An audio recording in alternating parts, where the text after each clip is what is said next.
We all know that we have entered the season of Lent. And there are three disciplines of Lent. No? I don't know if you remember them. It was the gospel last Ash Wednesday. No? Ano ba itong mga three disciplines of Lent? Yan, prayer, fasting, and itong almsgiving. Yan, no? Some people, they find it hard to practice yung third. No? Okay. Prayer daw madali. Yan, okay. Anyway, I think many of us are prayerful, no? Ito namang fasting, naku, gusto ng iba yan, no? Nagda-diet kasi. Okay. Nagpapasexy. Pero yung pangatlo, some people, they really find it difficult to give alms, to be generous, no? Why? Lalong-lalo na ngayon, life is very difficult. Pag mahirap ang buhay, naku, yung para sa akin muna, that human tendency of self-preservation. Mauna muna ako kasi kailangan ko yung whatever resources that we have, di ba? Ang hirap pag mahirap ang buhay na hindi tayo makapagbigay. And at the same time, kung minsan, almsgiving, especially to the poor, ang dami nating mga alibis yan. Naku, sindikato yan. No? O kaya, bakit hindi sila magbunat ng buto? Bakit sila naghihingi? No? Wala naman akong pakinabang sa mga taong yan.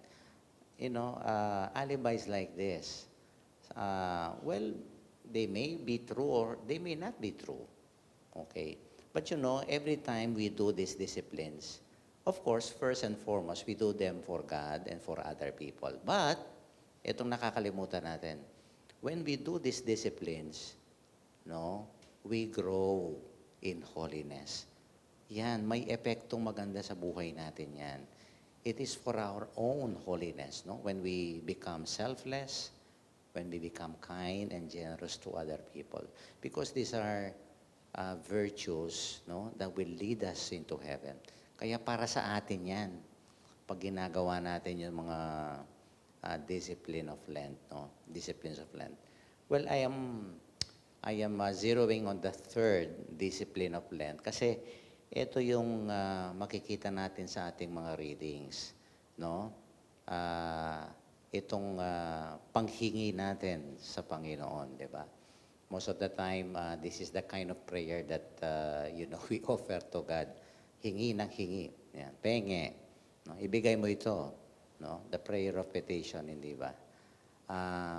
And I think, ito po, ang mga readings natin ngayon, they give us beautiful insights on how we will be empowered, inspired, motivated. No? Hindi lang yung hingi ng hingi. Okay? No? What about yung pagbibigay? Iyan ang nakakalimutan natin. Di ba? Paano tayo mako-convince? Paano yung motivation na binibigay sa atin ng mga ating pagbasa? Well, first and foremost, ito sa ating gospel, we have heard that God, just like any good parent, is a very generous Father. He answers all our prayers. Naku, Father, wala ngang may hiningi ako sa Kanya, hindi naman binigay. Yan, baka you might be asking the wrong things in your life. Kasi pagkasabi nga ng ating ebanghelyo, pag nakakasama, naku, hindi bibigay ng Panginoon yan. No? But He answers all our prayers. Kung minsan yes, kung minsan no, kung minsan you have to wait. No? Patiently, you have to persevere in asking, di ba? Pero yan ang magandang katotohanan na bakit ako magbibigay? Kasi, naku, mapagbigay ang Diyos. And come to think of it, everything we have comes from Him. No? Can you think of one thing that is not, that was not given by the Lord to you? Lahat naman, di ba? Bigay ng Diyos lahat. No? Sabi nga nung kanta hiram sa Diyos ang lahat. Our life comes from God. So dahil ibinigay niya lahat at wala tayo atang maiisip except our sins, lahat ay binigay ng Diyos. Lahat ay biyaya. And because of that, outflowing generosity of God, this is one thing that we should remind ourselves of every time yan. No? Magbigay ba ako? Naku, Lord, ang dami mo palang binigay sa akin. So, let me be a channel of your grace. So this is one thing that the gospel today invites us to do. Why be generous? Why give alms to the poor? Because we have received so much from the Lord. And second, ito, magandang insight ito sa first reading natin. I like this insight, no? Bakit ako magbibigay? Kung minsan kasi, yung focus natin sa buhay natin, yung mga bagay na hindi natin nakuha, no? May nag-request tayo ng, halimbawa, isang bagay sa Panginoon, kung minsan yun ang matatak, naku, maghihinakit tayo sa Diyos. Hindi niya binigay. What about, come to think of this, what about those things we have not requested, okay, from the Lord, hindi natin hiningi, pero binigay ng Diyos. Ito kung minsan, we take for granted, we never recognize the blessings that we have never asked, and yet, we enjoy them because God gave them. No? Ito yung storya dito sa first reading, no? Itong ano ba pangalan ito? Si Queen Esther. Okay? Pero dito sa first reading, ito na yung panalangin niya. No? A little backgrounder of the first reading. Ang ganda ng story ni Queen Esther. She was a Jew, pero napangasawa nitong hari ng Persia, no? Si King Ahasuerus. Yan, no? And during that time, mga Jewish diaspora, maraming Hudyo dito sa Persian Empire, no? Sila'y nasakop. Okay? At itong isang right hand ni hari, si Haman, naku, may galit sa mga Hudyong ito. No? Because they don't want to recognize him, they don't want to pay homage to him. Okay? Itong Haman, yung kanyang, kaya nga, ayan, no? Sinulsulan itong hari, sabi niya, patayin natin lahat ng mga Hudyong yan. No? Dahil sila'y mga kalaban natin, something like that. And he was able to convince the king. That's why there came the pronouncement that all Jews will be massacred. Naku, sobra, no? Okay. Pero itong isang tao, a cousin of Queen Esther, okay, si itong Mordecai, no, sabi niya, Esther, tulungan mo naman yung mga kababayan natin. Totale, reyna ka na. Okay. Sabi ni Esther, naku, mamamatay ako dyan. I cannot force my way to the king. Something like that. No? Ganun ba? Sabi nitong sige, hindi na bale. Siguro gagawa na lang ng ibang paraan ng Panginoon no, to save itong mga Hudyo na kababayan natin. Pero itong ginawa nitong cousin na ito, sabi niya, alam mo Esther, sabi niya, naging reyna ka. Ginawa ka ng reyna ng Panginoon. You have this privileged position. You are now the queen. Hindi mo hiningi yan, pero binigay ng Diyos for a purpose. At baka yan ang purpose. Naisip ni Esther, nga no. Sabi niya, hindi ko namang hiningi na maging reyna ako. Binigay ng Diyos at ngayon, hindi ko masasagip itong mga kababayan ko. So later on, no, he changed his position. No? His statement, sabi niya, sige na nga, patay kung patay. Okay? Okay? Sabi niya, nga no, binigay sa akin ng Diyos ito, pagkatapos ito lang, hindi ko magagawa. So hindi na bale, mamamatay at mamamatay. That's why the first reading today, Queen Esther was praying to God, tulungan mo ko. Ito is suicide. But later on, of course, no, to complete the story, no, she was able to convince the king, okay, not to murder and to kill the Jews. No? Dahil na-discover ng king, itong ang evil intention of Haman. No?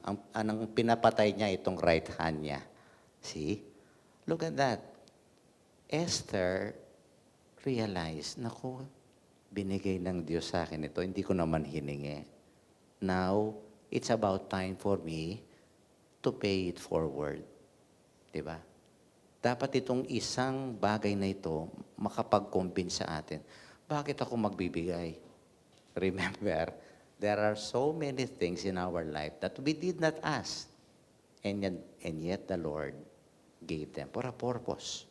No? Kaya nga, during this Lent, no, as we practice these three disciplines, yan, prayer, fasting, at itong almsgiving, okay, yung pagbibigay. Remember these two important insights. Why do I have to give? Well, because God is generous. Everything comes from the Lord. Hindi sa atin yan. Sa Panginoon. And then, please, remember the things that we have never asked, and yet the Lord gave them. Kaya nga, siguro ang challenge sa atin, hindi lang tayo humingi ng humingi. Okay. Lahat ng ating tinanggap, sabi ng ating gospel dito, ask, and it will be given to you. Seek, and you will find. Knock, and the door will be open. And the next time someone asks from you, give. The next time a person is seeking, no, that person may find, no, help. And the next time a person knocks at the door of your heart, please remember these two beautiful insights. And I think this is the way that we should celebrate, the season of Lent, that generosity and kindness that we have received from the Lord. To end my homily, I was just reminded by a benefactor nasa Mabiga ako nung ginagawa namin yung sambahan. Nagmimisa ako diyan sa Holy Rosary. There was one old woman, very generous. But this is a one-of-a-kind sponsor or benefactor. Kasi every time, naghihingi ako ng tulong sa kanya, si Mang Flor. An old woman, may cane siya. Ito, sabi ko siyempre, pag binigyan ka, ay, Mang Flor, takal po salamat. Thank you. Alam niyo, nagagalit sa akin. Tanong niyo bakit? Kasi sabi niya, Among, huwag kang magpa-thank you sa akin. Sabi niya, ay, bakit po? Talagang binabawal ako. The next time, hindi na kita bibigyan. Ha? Bakit po? Sabi ko. Kasi sabi niya, ang binibigay ko sa iyo, Among, galing sa Diyos ito.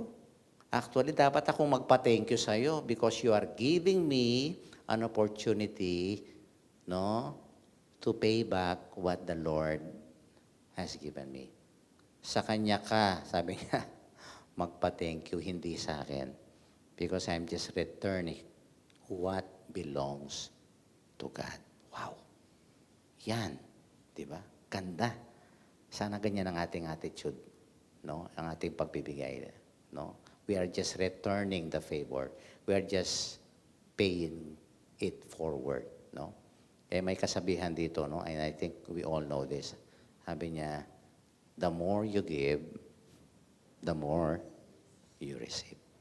Be generous because God is generous. He is outflowing in kindness and selflessness. Let this be the way we celebrate the season of Lent. Amen.